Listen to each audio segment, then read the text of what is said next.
collaboration is a key part of the success of any organization, executed through a clearly defined vision and mission and based on transparency and constant communication. Warm virtual greetings of hello and mabuhay. Sulig best morning to our Regional Director, Dr. Evelyn Pitalbero, to our Assistant Regional Director, Dr. Lorenzo Macasocol, to our FTAD Chief, Dr. Carol Niepes, our PPRD Chief, Dr. Marilyn Antiquina, and to all the participants of this Karagaway Dmea teleconference. I am pleased to report the fourth quarter Dmea of Bislig City Division.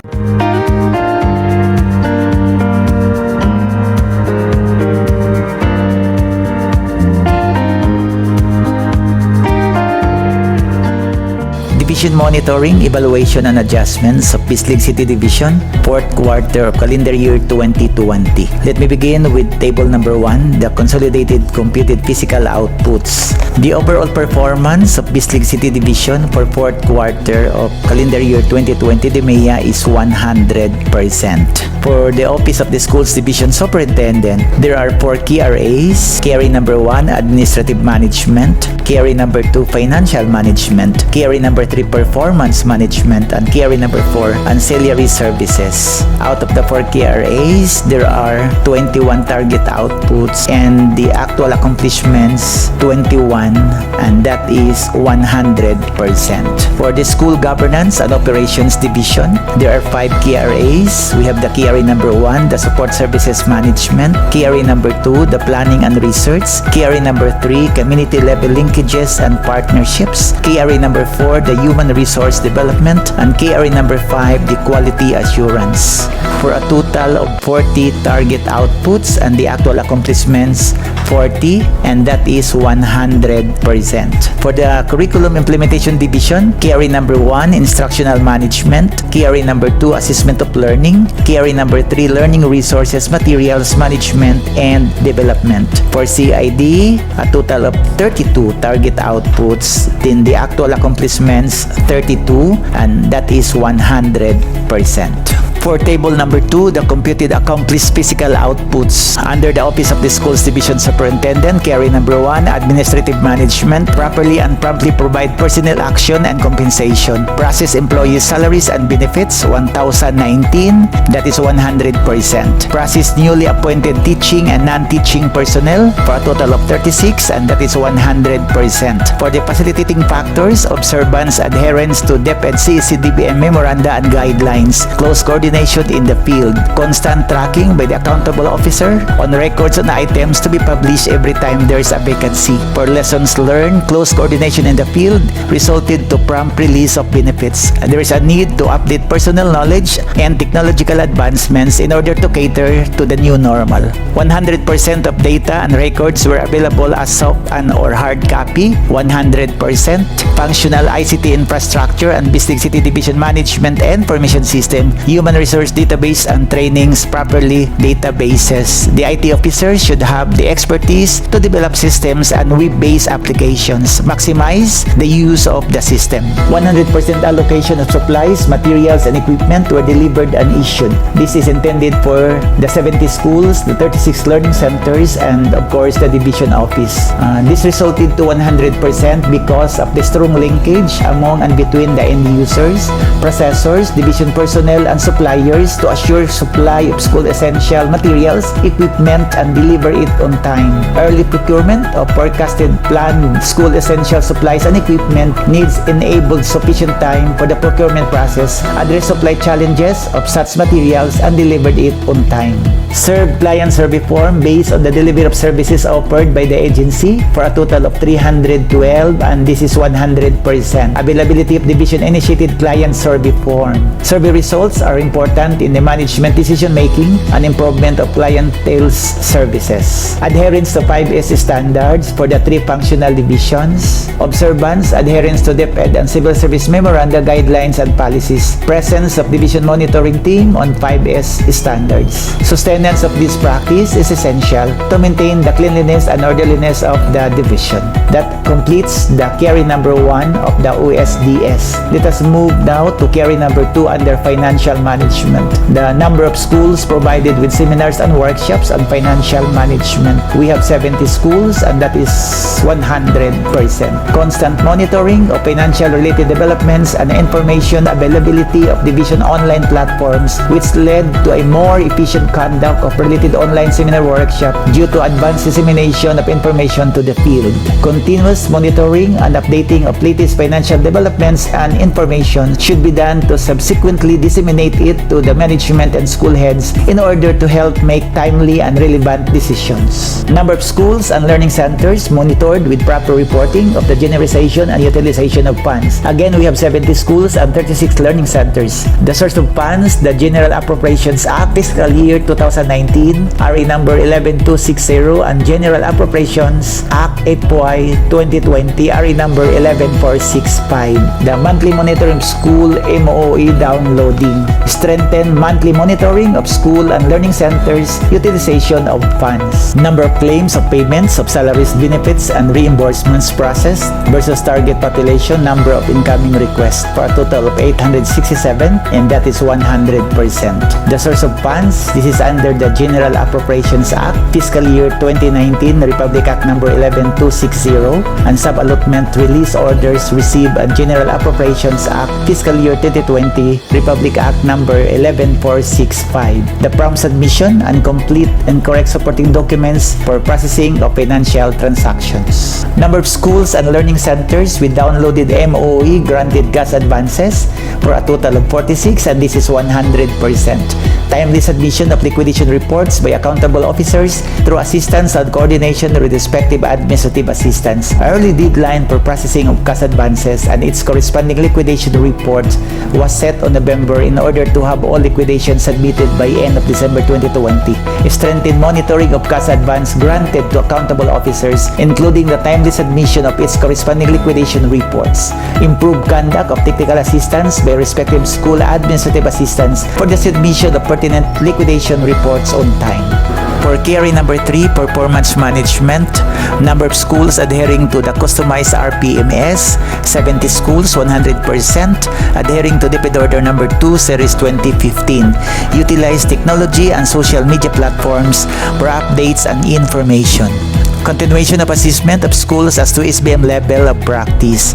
We have level 1, 37, level 2, 31, and level 3 is 2, and for a total of 70 schools. The presence of the SBM coordinator and strong coordination with the school heads.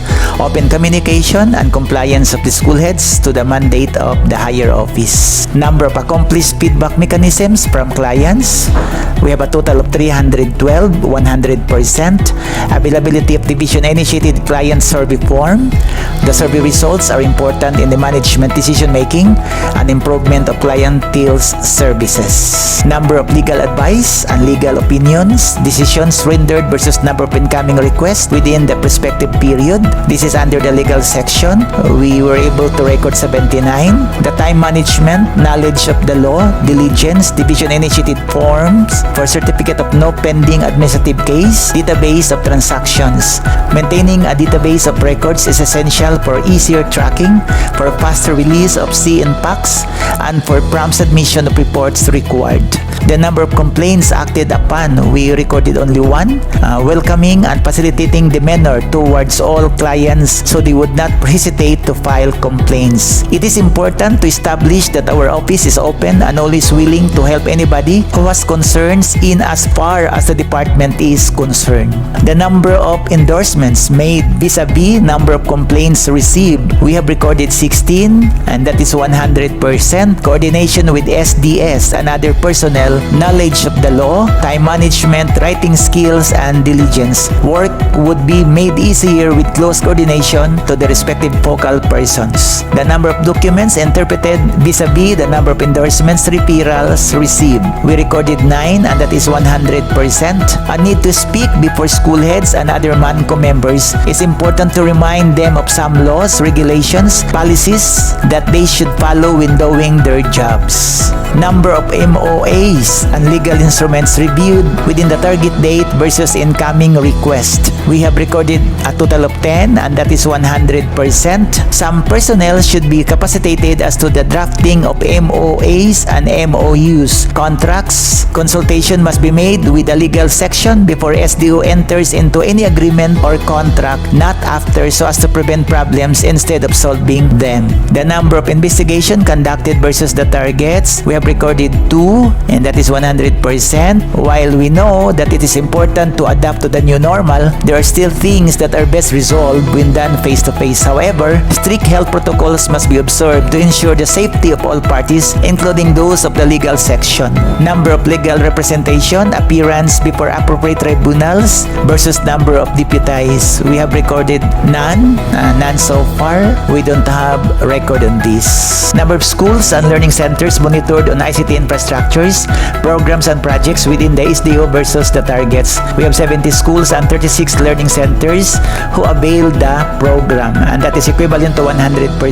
The number of schools and learning centers monitored on ICT infrastructures, programs and projects within the schools division office. Again, we have 70 schools and 36 learning centers. Manage and maintain the Bislig City Division Management Information System, SMS, text blast, and division official website accessible by schools ICT coordinators and school heads. Online survey on school ICT infra and internet connectivity and status report of school DCP, division ICT infra monitoring and maintenance. Number of partnerships, boards in collaboration with RO and CO. We have a total of 6, and that is 100%. The facilitating factors, we have the DPID Commons, the Epicaraga ITO Group, the Workplace, the Microsoft Teams, the Office 365 Teams, the video conferencing. The lessons learned, maximize the use of technology. That completes the KRAs under the Office of the Schools Division Superintendent. Now we come to the School Governance and Operations Division. KRA number 1, Support Services Management. Capacitate schools and learning centers in the delivery of educational program services. Number of schools and learning centers in terms of support management services that are compliant to the standards based on TNA. The number of schools and learning centers with improved delivery of education support services, and the number of schools and learning centers that maintain a conducive learning environment, all for the 70 schools and 36 learning centers. Inclusion to the annual implementation plan for budget allocation and implementation and approval of the SDS. Approve budget allocation to all PAPs reutilized judiciously. Proper school management of school heads are the facilitating factors. For our lessons learned, we have conduct of school needs assessment and proper planning and implementation. Proper planning and appropriate giving of budget allocation. School heads' capacity and capability to manage schools is vital in maintaining a conducive learning environment. Number of various programs implemented in the SGUD. Conducted pneumococcal and flu vaccination among division personnel. This is under the H&N section. 15 pneumococcal and 10 flu vaccines, and that is 100%. Intensification of linkages with stakeholders and strong support of all H&S personnel. Strong partnership with other agencies must be sustained. Coordinated with CHO, LGU, and Division DRM Focal on the number of close contact, probable and confirmed cases afflicting teachers, non-teaching personnel, and learners, and in the monitoring of the progress. We have recorded 1 confirmed case, 2 probable case, and 38 close contact, both teaching and non-teaching personnel. The use of online platforms and in the intensification of linkages with the CHO personnel and other agencies is our facilitating factor. Partnership builds relationship and is an effective way of accomplishing shared goals. Facilitated the request for an issuance of medical certificates for those who traveled outside Bislig from top-level management and or SDO personnel. We have recorded 35, and that is 100%. Availability of medical forms from the local government unit. Strong partnership and collaboration with the LGU office. Inspected schools regarding the intensification of COVID-19 health protocols implementation to the 70 schools. The facilitating factor is on-site monitoring with proper coordination with school heads. An open communication and strong collaboration with school heads and public schools district supervisors are our facilitating factor and lesson learned.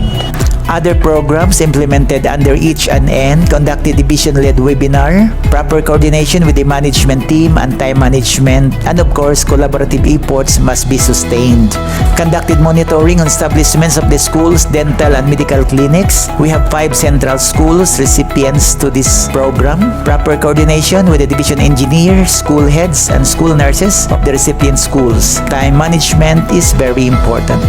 For the youth formation section, conducted division search for outstanding SPG and SSG organization and teacher advisor for school year 2020-2021. Focal persons conducted constant monitoring and coordination to concerned personnel of the school. Constant monitoring and coordination is vital in achieving goals. Conducted the online division federated SPG and SSG election for school year 2020-2021. Focal persons effectively disseminated information in timely manner. Higher rate of success is achievable along with proper time management and close coordination. Collaborated on assessing the organizational responsiveness and service delivery of LGUs and DSW on violence against women and their children, BAUSI, amidst the community quarantine due to pandemic. Close coordination among involved agencies prior to the activity help in accomplishing the objective. Timely discussion related to keeping the health, safety, and well-being of children in this time of pandemic is our lesson learned. For planning and research section, Basic Education Learning Continuity Plan BALCP implemented to the 70 schools. Constant follow-up from ESDS office, conduct of regular and special MANCOM with emphasis on learning activity sheets and module reproduction. Functional divisions were in close coordination and with the direct supervision of the school's division superintendent. Strategic directions and decisions must be discussed from among the top management so as things will be smoothly performed by the field. LIS encoding for BOSY 2020-2021 in public and private schools. We have 70 public schools and 8 private schools. Coordination of all concerned teachers, advisors, LIS coordinators, school heads of both public and private schools, PSDS, planning and research section, top management, and the involvement of stakeholders in doing the remote enrollment LIS encoding for BOSY 2020-2021. All concerned in all governance levels should prioritize and give full attention because enrollment in LIS is the source for budget MOOE and GATSP and resource allocation such as teachers, chairs, classrooms, modules, textbooks, and the like. Number of personnel conducting research based on BURP standards. We have 15 and that is 100%. The funds used is 89,000 pesos. Availability of funds through sub-arrow from DepEd Caraga, Proactive Schools Division Research Committee in close coordination with the Regional Research Coordinator and of the proponents. For carry number 3, community level linkages and partnerships. This is under the social mobilization and networking. Number of school heads, focal persons oriented, provided technical assistance and terms on partnership. This is for the 70 schools and that is 100%. The use of social media platforms such as Facebook, Google Meet, and the likes effectively helped in facilitating schools and terms on partnership. There is a need to boost internet service provider ISP bandwidth, especially during webinars, live streaming in order to prevent internet lag. The number of potential donors for specific programs, we have 30. To mention some of our donors, we have the City Savings Bank, the LGU Bislig City, private individuals from Hong Kong, Singapore, Thailand, US, Canada, Philippines, and other international external partners. Extend partnership not only in locals but international as well by tapping friends, batchmates, and relatives. Ensure that crafting of MOAs, MOUs must be taken into account after or soon after a partner commits donations. The number of memorandum of agreement and memorandum of understanding, we have 22, 100%. Sustained partnership among stakeholders partners and external partners. Partnership mapping is also a very effective strategy applicable not only in the SDO but in all 70 schools as well. Ensure that crafting of MOAs, MOUs must be taken into account after or soon after a partner commits donations. Other accomplishments from social mobilization and networking, lobbied at Legislative Council and Liga ng mga Barangay, onboarded in the following FM stations: the Radyo Natin FM, the Real Radio, Wow FM, Enchanted FM, the Rock Radio, the Radio Bandera. Virtual PT Convergence, RAPI Partners Assembly, 3 consecutive meeting with CSAC, then a member of the LGU Scholarship Committee. For the facilitating factors of these accomplishments, continued support from LGU and external partners made the partnership program engagement possible. The media strongly needed the presence of key personnel in the division office to discuss DepEd's updates and concerns. Provide support to LGU activities, programs, projects in return of the support they provided to DepEd Bislig City Division for years. The number of turnover ceremony conducted or lunch, we have recorded 7, and that is 100%. The facilitating factor is, as response to the call from the schools, the SDO sections took part in seeking partners from locals and abroad to provide additional bond papers to schools for modules printing since they have insufficient supply. Maintain an open communication with partners always, and as much as possible learn to apply a positive mindset for effective partnership. The projects being conducted and launched are the following: Project Nurses, distribution of hygiene kits, sleepers, delousing supplies, and educational supplies to identified recipients by the dental, health, and nutrition section personnel. We have also the Project Big Bag, Believing in God's Blessings and Graces outreach program, spearheaded by yours truly. We have also Project Gasa by SOCMOB under SEPS Lalaine Gamora and PDO Engineer Mario Lisiges. We have Handog Ko sa mga kamag-aral ko under the Project Isang Libot, Isang Ngiti, Handog ng CID, authored by EPS Rodora C. Loga. Painting for a Cause under Project Isang Libot, Isang Ngiti, Handog ng CID by CID Chief Dr. Marvelin C. Francia. We have also Project Tulong Mo, Tuloy Edukasyon Ko by PSDS Dr. Evelyn B. Lisiges. We have also the Project Leap Up Learning English application for Pinoy to uplift performance of learners by PSDS Victor A. Udtuhan. Partners from other government agencies must be properly and promptly communicated on the update of the supports that they have extended to avoid donors fatigue syndrome. We have also distributed the received construction materials, housekeeping materials, and consumables from LGU Bislig to the schools in the amount of 660,000 pesos. Strong partnership with LGU and consistent follow-up at GSO with the help of our DRRM coordinator is our facilitating factor. The provision of activity proposals, PR, and the likes to LGU must be done as early as January to fast-track the acquisition of Brigada Eskwela materials since the support from the LGU is every year. Also, we need to follow up our requests every now and then. We also receive and distributed medical and health supplies from international partners for BCD's Pet Center to include face shields, alcopens, boxes of face masks, gallons of alcohol, gallons of hand sanitizer, and alcohol dispensers. We come now to carry number 4, Human Resource Development of SGOD, manage the capacity building programs for teaching and non-teaching personnel including DRRM. The number of capacity building managed conducted during the quarter. We have recorded 13 and this is 100%. For the facilitating factor, the provisions of the BELCP, availability of financial, human, and material resources. For the hindering factors, pandemic restrictions, face-to-face encounter is not allowed. Unpredictable weather condition causes internet problems. And the lesson learned, we have the delivery of professional development programs and courses should continue even amidst pandemic. Train teachers on skills and competencies enhancement to 765 teachers. Learning indeed should continue amidst pandemic to hone the skills and competencies of teachers. Trained non-teaching personnel on skills and enhancement for a total of 149 non-teaching personnel.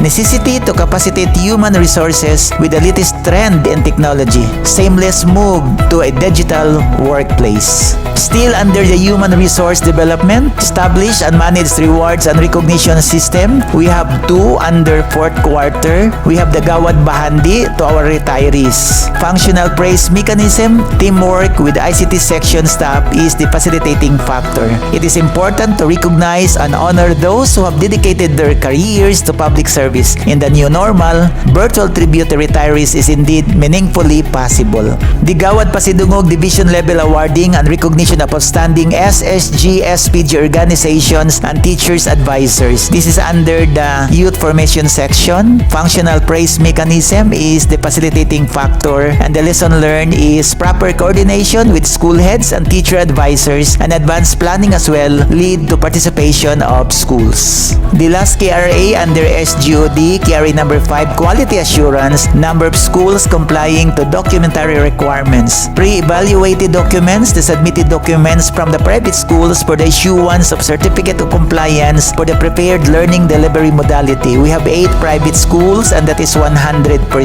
on-time submission of the documentary requirements needed by the regional office. For our lessons learned, constant follow-up and proper provision of technical assistance expedite the timely submission of the documentary requirements.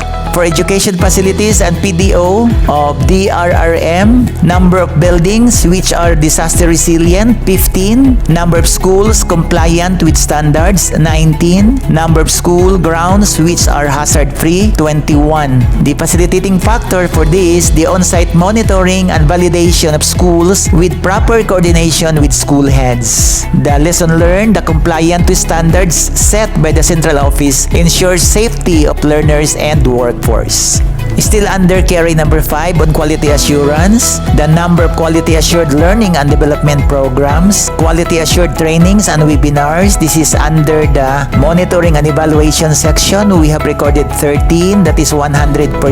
The use of BCD management information system effectively, and the strong collaboration and proper coordination with the HRD section is needed to evaluate all trainings. Number of schools achieving a higher SBM level of practice. We have level 2 37 and level 3 is 2. Open communication and a strong collaboration with school heads and public schools district supervisors. Another item under KRA number 5 on quality assurance. Ensure the continuous improvement CI of schools and learning centers through school-based management. Continuous Improvement Project or CI. Conduct of coaching and mentoring session to division and school CI project. This is a 6 months journey from December 2020 to May 2021. Another activity under the CI project, we have the division school CI project coach and mentored for a total of 22 CI projects. For the facilitating factors, we have the close coordination of the division school CI team and CI coaches.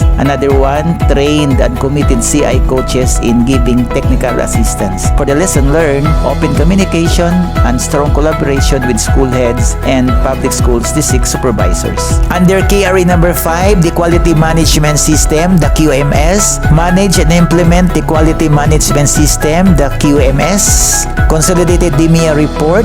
The conduct of pre-Dmea facilitated the preparation and finalization of the division consolidated report. Proper coordination and open communication among the 3 functional divisions achieves favorable results. We have also consolidated the SMEA report, the use of uploaded SMEA Google Sheets provided by the regional office, and the conduct of virtual SMEA presentation by the public schools district supervisors. Collaborative effort is essential in achieving goals. Still under KRA number 5 on quality assurance, develop monitoring and evaluation tools for the utilization and implementation of projects. Develop online M&E tools for orientations, webinars, and other activities conducted in the division. We have recorded 22, and that is 100%. Availability of standardized M&E tool from the regional office and contextualized in the division level. To keep updated of the development of M&E mechanism applicable to the current situation. implementation. We have also under KRA number 5 the conduct of the monitoring and evaluation of the projects and programs. The number of schools and learning centers monitored and evaluated. MANCO meetings 5. Orientation, webinars and other ISDO activities 17. Self-learning modules, learning activity sheets reproduction to the 10 districts. The distribution of SLMs and the learning activity sheets to the 70 schools. The facilitating factors are close coordination of the training proponent and Katami focal person, the availability of the monitoring tool template deployed to districts, and presence of the organized division field technical assistance team. For the lessons learned, openness of focal person to the culture of evaluation helps ensure quality of training being conducted. Support and teamwork among school heads and DFTAT members are key factors in the success of the implementation of any activities. Last item under quality assurance, analyze M&E result per appropriate intervention. Number of M&E results analyzed with interventions. Analyze M&E result, we have a total of 22. Availability of quality assured data and information gathered in the data analysis are useful in the formulation of policies. That completes the table 2 of Schools Governance and Operations Division with 5 KRAs. Let me bring you to the world of Curriculum Implementation Division, CID. Under KRA number 1, Instructional Management, the number of schools implementing K-12 curriculum in compliance with standards. We have 70 schools and that is 100%. The conduct of orientation on the use of the most essential learning competencies as well as the orientation on the learning delivery modality LDM course for teachers under the Basic Education Learning Continuity Plan, BLCP helped facilitate K-12 curriculum implementation of schools under the new normal. It is no secret that remote learning posed a lot of challenges for the Bisliganon learners, but as a division, we were able to implement the Basic Education Learning Continuity Plan. Working as one is indeed our best practice. Number of schools implementing spatial and co-curricular programs in compliance with standards as to it. We have the following: the SSES, the STE, the SPA, the STVET, the Special Program for Journalism, the ALIVE, the ECARP, the SPED, the Multigrade, the MTB-MLE, and IPED. The teachers, school administrators, and division office workforce must work hand in hand not just in the achievement of targets but on the outcome of efforts towards continuing education in the new normal. The provision of technical assistance to schools and learning centers in classroom management skills, instructional competence, and action research. The number of schools and learning centers provided with technical assistance in classroom management skills, instructional competence, and action research. We have 70 schools and 36 learning centers. We have also the number of school heads trained. We have 76 school heads and number of teachers trained for a total of 975. We achieved the targets because of the facilitating factors. Schools were constantly providing technical assistance in the crafting of and during the implementation of the individual school Basic Education Learning Continuity Plan. The inclusion of school heads in the conduct of webinars across all learning areas. The eagerness of the teachers to be trained through division-initiated webinars across all learning areas with learning resource materials as outputs. For the lessons learned, open-mindedness of the school heads to the suggestions and feedback given by the TA providers. Being instructional leaders, school heads need to adapt to the changes in the new normal, and concerted team effort must be sustained to capacitate teachers. For KRA number 2 under CID on assessment of learning, the number of school heads who monitor the effective management of assessment in the classroom. We have 76 school heads and the number of schools and learning centers that have implemented interventions to address low performance of learners. This is given to the 70 schools and 36 learning centers, and the number of schools that have utilized the assessment tools again to the 70 schools and 36 learning centers. We achieve all of this because of the following facilitating factors: the conduct of division webinar on DO31 Series 2020. All the 3 items mentioned in this slide having these lessons learned, constant updating and adherence to orders and mandates is of prime importance in this time of pandemic. We We have the key area number 3 on learning resources, materials, management, and development. Number of schools and learning centers which utilize the contextualized learning resources developed by learning area provided to the 70 schools and 36 learning centers for kinder, MTB, MLE, English, mathematics, science, Filipino, Araling Panlipunan, EPP, TLE-TBE, ESP, MAPI, senior high school division-led learning activity sheets. The lessons learned for this, the best teamwork comes from men and women who are working independently toward one goal in unison. Another item under key area number 3 on learning resources, materials, management, and development. Quality assure learning resources for the use of schools and learning centers. Number of schools and learning centers with quality assured contextualized learning resources. We have 70 schools and 36 learning centers, that is 100%. Collaborative team effort between and among the program owners, supervisors, school heads, and teachers must be sustained. The number of schools and learning centers who produce school-based LC-based contextualized LRs and establish a functional learning resource center LRC. This is for the 70 schools and 36 learning centers. All schools were represented in the conduct of the webinars across all learning areas. The school heads and teachers work hand in hand with the education program supervisors in the development and quality assurance of learning resources, targeting the most essential learning competencies which the LR team on the lead school heads will lead in the production of the learning resources. Contextualization and localization of learning resource materials is everybody's concern.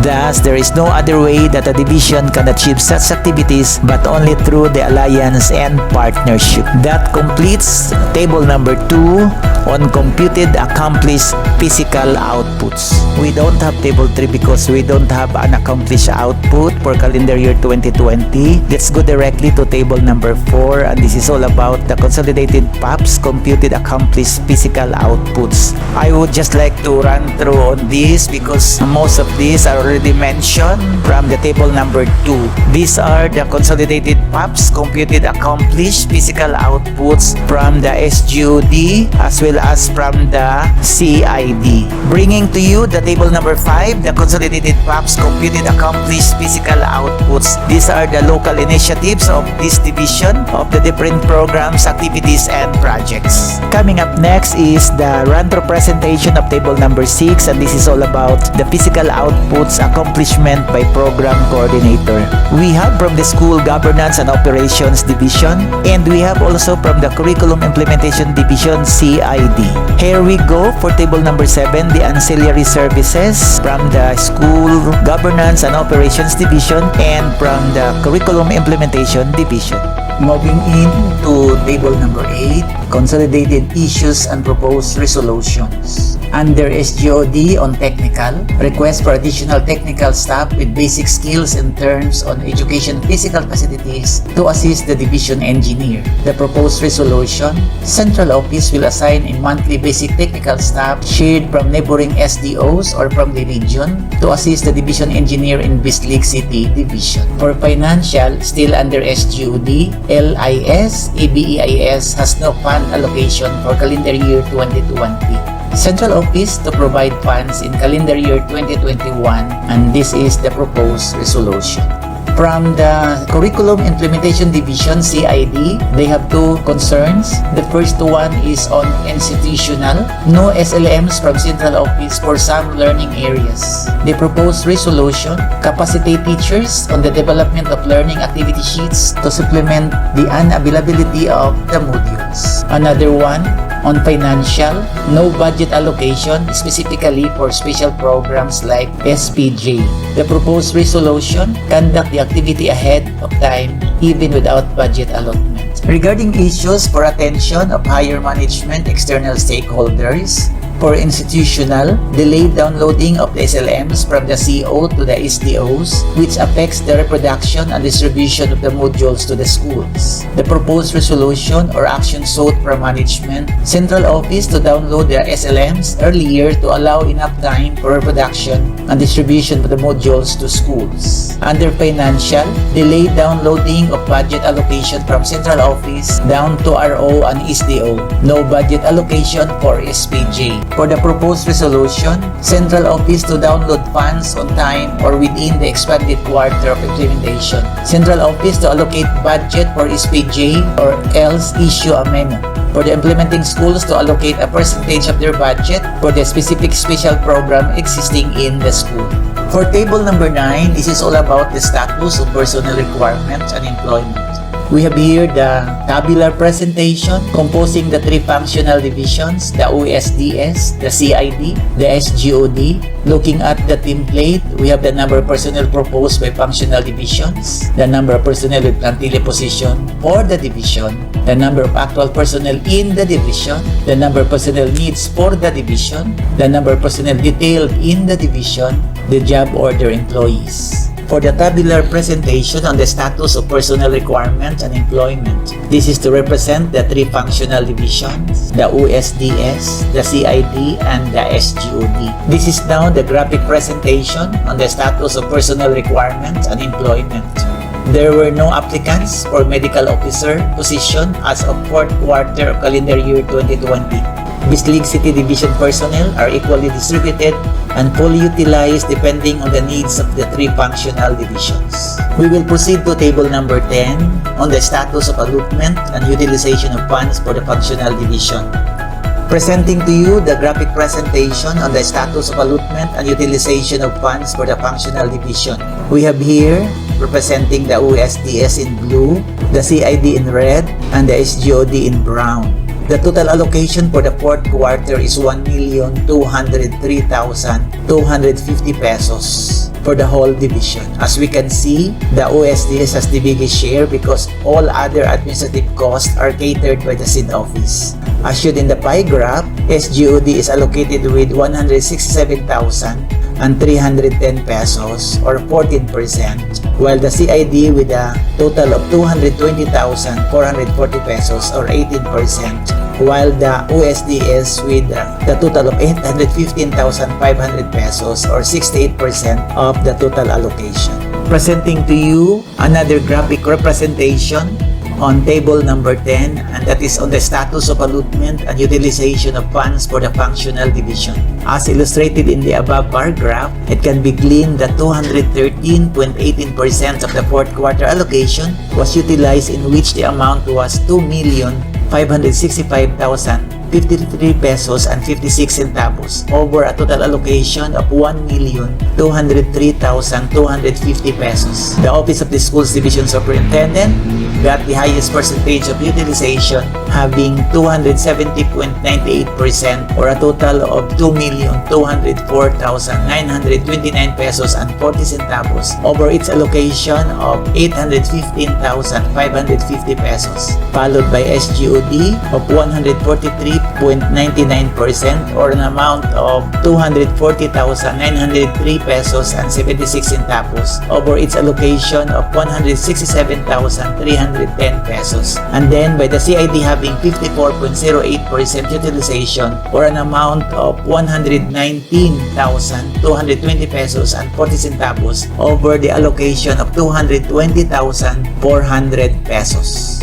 To give you the summary of the performance of Bislig City Division for calendar year 2020 from quarter 1 to quarter 4, presenting to you the consolidated computed accomplished physical outputs. For the Office of the Schools Division Superintendent, on quarter 1, the target output is 23 and the physical accomplishment is 22.95, that is equivalent to 99.78%. For Q2, the total target outputs 21, the actual accomplishment is 20.90 and that is 99.52%. For Q3, the total target output is 20 with actual accomplishment of 19.50, that will give us 97.50%. For quarter 4, under OSDS, total of 21 target outputs with 21 actual physical accomplishments, and that is equivalent to 100%.